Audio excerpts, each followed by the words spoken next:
Hey everybody, it's the Board Game Blogger. Today I'm here to review 1812. This is a very light war game put out by Academy Games. It's the first in their new series, Birth of America, which is kind of a light area control style war game.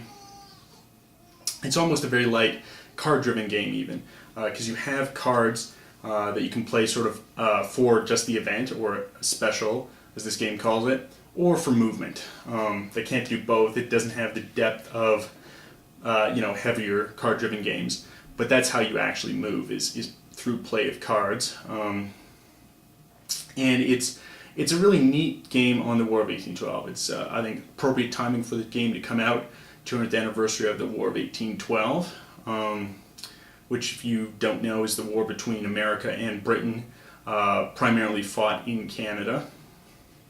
Which had numerous causes for the war. Basically, Britain was embargoing France because of Napoleon's existence. This hurt trade in America. Additionally, Britain was impressing American soldiers, claiming that they were still British citizens, because they'd been born prior to the Revolution. Therefore, Britain had the right to impress them or conscript them. And this is obviously causing resentment amongst the American populace. So numerous reasons for the war. I mean, cover looks great. Artwork and the board in this game, really nicely done. Got rule book. It's a beautiful color rule book, like all Academy games, all in color. Vivid illustrations. There's also, like all Academy games, some good historical background on the war to bring you up to speed if you really don't know much. I also have suggested reading to learn more about it. I do take issue with the rulebook in some aspect, though, as that the rulebook is, I guess it's 8 pages long if you can include the scenarios, or just 6 pages if you can include the actual rules. But there is no table of contents, and there is no index. And even though it's just 6 pages, and maybe it's much shorter than most Academy games, and they figured, oh, we don't need a table of contents or an index, it definitely hurts trying to look up a rule, especially when you haven't played in a month or two. You're coming back into it, oh, I remember there was this kind of rule, let's look it up, or this issue occurs on the board, we need to look it up. You're flipping through 6 pages trying to find exactly where it is, because there's no table of contents, no index.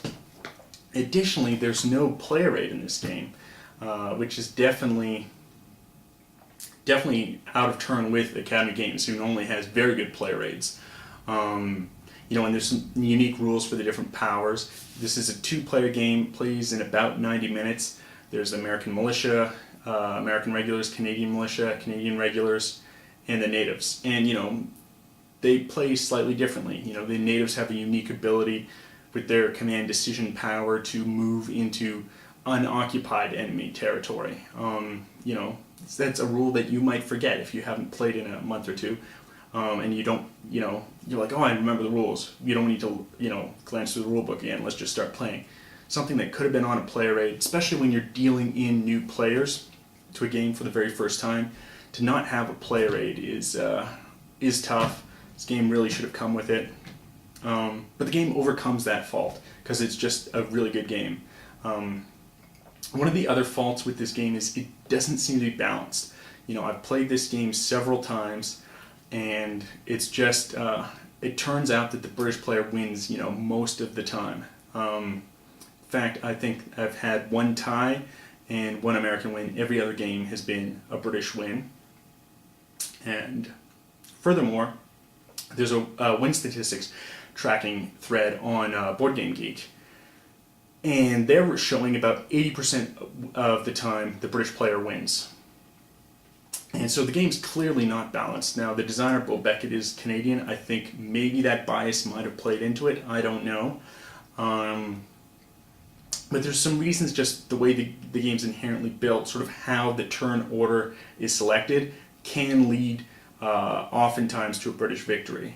Quite a lot of the time, 80% of the time. but the game is still enjoyable and it's still fun even with that bias built in, because it's a really fun, quick moving game. You're rolling dice, there's a lot of fun, always exciting when you're rolling dice. It's better than one of those Euro games where you're just slowly plodding along and it's like, let's just optimize, optimize, optimize, and there's no excitement or fun. You've got that here. And I think you can actually take care of the balance issue if you have sort of a bidding system for the Americans. I'll bid, 5 additional units, and then somebody else underbids them, and no, I'll bid just 3 additional units that you can place on the board, in addition to the regular setup. And I think that can take care of the balance issue. But just as the game is, straight out of the box, it's not balanced. That's not to say the game's broken. It's not broken. Like some people believe A Few Acres of Snow is. It's not broken in that sense, but there is a balance issue. Additionally, like all Academy games, multiple scenarios. What I've just been talking about is the main game, the 1812 scenario. There's also an 1813 setup scenario. And it's one thing I really like about Academy games. They always print multiple scenarios. Strike the Eagle, multiple scenarios. Conflict of Heroes, multiple scenarios. Really adds to the replay value of a game. And I think you're going to get your money's worth if you do decide that this is a type of game you'll like. Game's not for everyone. It's not for the Euro crowd. It's not for the people who don't like direct conflict, because that's what this game is. But in addition to the direct conflict, you also have a neat kind of cooperative element to the game, because if you're playing with more than 2 players, where in a 2-player game just one person's the American side, one person's the British side, if you're playing 5 players, the British side consists of 3 players, and you have to cooperate and negotiate what you're going to do, and so it adds that element. So I think people who like the cooperative style game could really enjoy this, but it's not solely cooperative. There is the direct conflict. Might be a step up from people who really don't want to ever have conflict. This might be a good game to introduce them because they have a cooperative team initially. But yeah, there's some issues with the game. Balance issue, I think, can be rectified with bidding. It's not a broken game in the sense of there's just one dominant strategy that's always going to win. It's just the way the Britain is set up with their sort of internal lines. American reinforcements have farther to go. It's compensated a bit in the cards that American movement cards generally have further movement. But then there's an issue in turn order selection that can unbalance the game. And additionally, it's not as good of a rule book, and there's no play rates. I feel slightly in the production value, at least for the rule book and player aid, it's a step down for Academy games. But the board's great, components are great, card quality is great. So I mean, the rest of the game, great Academy production values. I'm really looking forward to the next game in the series, the next game in the Birth of America series. But why don't we take a look at how the game actually plays? So here's an initial setup of the game. On the board are printed sort of initial setup for the 1812 scenario. So you can see here in this part of where Fort Niagara is, that part of New York, there's going to be 2 American militia. They are white, and then 2 American regulars. They're blue. And there's certain amounts printed throughout the map for everyone. And then after all the initial placements are placed, the British player gets to place an additional 4 pieces, 4 cubes of troops for each player they control. So 4 for the Canadian militia, 4 for the British regulars, 4 for the Native Americans, and then the American player, in reaction to that, gets to put 6 6 American regulars rather, and 6 American militia wherever they want in their homeland countries. Now, see, the board is blue and red, clearly defining the different homeland areas, and this is very important when you're doing a battle, because wherever the battle takes place, that's who has initiative, and they'll be rolling dice and taking and dealing hits first before the other person counterattacks. So where the battle takes place is very crucial for this game, and it's really when do you attack, when do you make that move and try and surge into your opponent's country is very, very key. here we've got the round and turn marker. So we've set the round at 1, and the American regulars always start. Now what's interesting here is you draw from the bag who's going to go next. So the American player will take the turn, and then you randomly draw. On here we have the Canadian regulars. However, I won't draw this until until the American regulars complete their turn. And I think this is where some of the unbalance comes in, because what you can have occur is sometimes when you're pulling randomly from the bag, you have all 3 British players go in a turn. So you'd have maybe Canadian militia, Native Americans, and British regulars. And just having 3 moves in a row can be very powerful. I think, this simulates well what happened in the war, that, sometimes one side would rest for a while while the other side would take quick action. I'm thinking of Isaac Brock taking Detroit, just very rapid mobile action. However, because of that, when that happens in a game, if the British get 3 in a row, I've even seen some games where they go 4 in a row into the next round even, would do 3, 4, 5 on round 1 and then the first in round 2, and it can just be almost overpowering. And so that's, I think, where the balance issue comes in, and why traditionally, through the plays I've done personally and through plays that other people have recorded, it leads to usually a British victory. I think, again, you might be able to compensate with that with some additional placement of American units. But it's a neat mechanic because you don't know who's going to go next. You're trying to anticipate your plans and be like, I really want to, surge in somewhere and take this valuable land, and you just don't know if you're going to have a chance to go again. Now you may have noticed that there's these stars, and so these are victory point locations. And so at the game end, whoever is holding more of an opponent's victory point locations will win the game. Occasionally there can be a tie. You also then have muster locations. So here we see Albany. This is a muster location. So on the American regulars' turn, they're going to muster in 3 more units in Albany. They'll also have a muster location in Pittsburgh. So we'll do that now at the start of their turn. They're going to muster in their units. And now it's their turn to play a card. So you always hold a hand of 3 cards. At least 1 must be movement. If you're holding 3 specials in your hand, you have to discard your hand and draw a new hand. There's the special cards, there's movement cards, and there's also a unique card that's a truce. And that's how the game will end. Once all members of one side, so either both the American militia and the American regulars for the American side, or the Native Americans, the British regulars, and the Canadian militia for the British side, once they've played all of their truce cards, the game will end that round at the end of everyone's turn. It must, however, have at least reached round 3. So you've got a variable end to the game, which is interesting.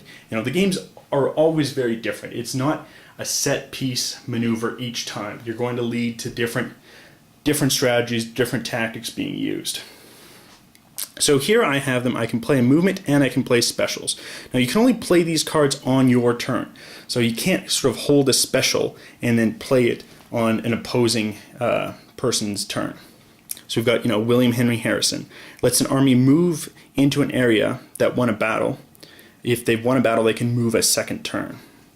And it could result in a subsequent battle. Publication ban lets you, instead of mustering in Albany, you're mustering in Rome.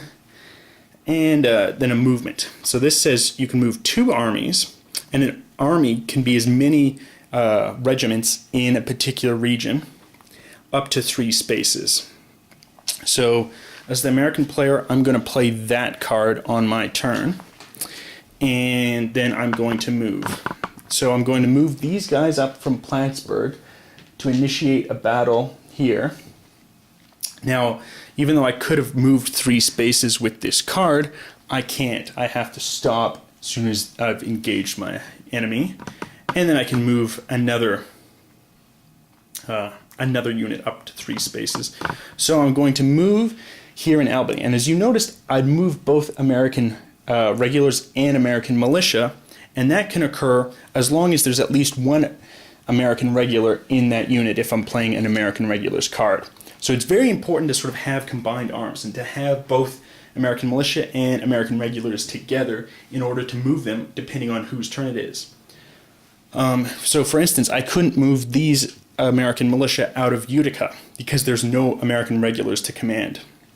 I can move these guys out of Albany though, so I'll move them up 1, 2, 3 to Sackett's Harbor. So now we'll have this battle which will take place. And we have first the Canadian militia. They'll roll. They have 2 dice. So they roll their dice here. And what's unique is you have hits printed, you have flees printed, and you have command decisions printed. And, you know, the Canadian militia flee 1/3 of the time, whereas the British regulars stand strong, and they will never just break and flee from battle. They can choose to retreat with a command decision, but they won't just outright flee. So first, we roll the dice for the Canadian militia. There's 2 units there, so I roll 2 dice. I have a command decision and a hit. So immediately, the American player chooses what they take a hit from. Now, they have 1 American regular and 4 American militia. Now, you can only ever roll 3 dice with American militia, or ever roll 2 dice with the American regulars. So it makes sense to take a hit from the American militia. Now I've also got this command decision, so now I can choose to strategically retreat to any of my home countries or where I have troops currently. Now they're going to roll 4 dice back at me, probably going to get 2 hits, so it's smart to retreat before they take the hit. So they'll retreat there, and now the Americans get to counterattack. And they rolled 4 hits. So smart decision by the Canadians to have actually used their command decision to move out of the area. That unit is dead, and it now becomes American territory. So if the game had ended just now, the Americans would win.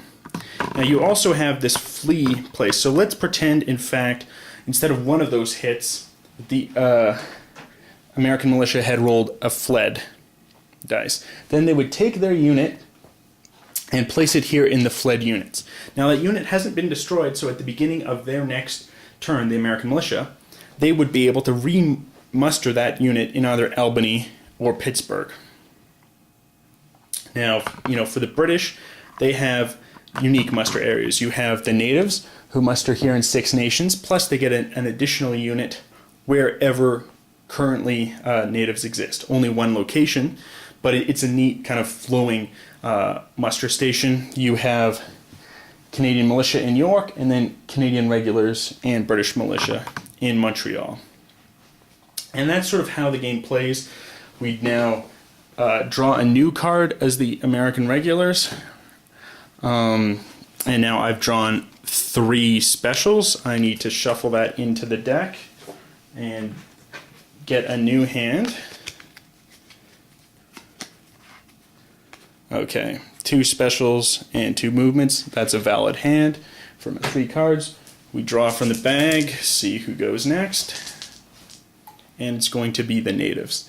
So now the native player will take one of their 3 available cards, do an action, and the game continues. So it's a fun, very light war game, you know. It's not a heavy game, but there's a lot of fun. Rolling dice is always fun, brings a lot of excitement. You've got constant back and forth of who's controlling these cities, where you're trying to go in. Key is obviously to try and capture people's muster locations so they can't bring in reinforcements there. That's how you're really trying to completely cripple your opponent's ability to wage war. And it's a fun game. There are some balance issues, but the game's fun in spite of that. definitely looking forward to the next game in the Birth of America series by Academy Games. Anyway, till next time.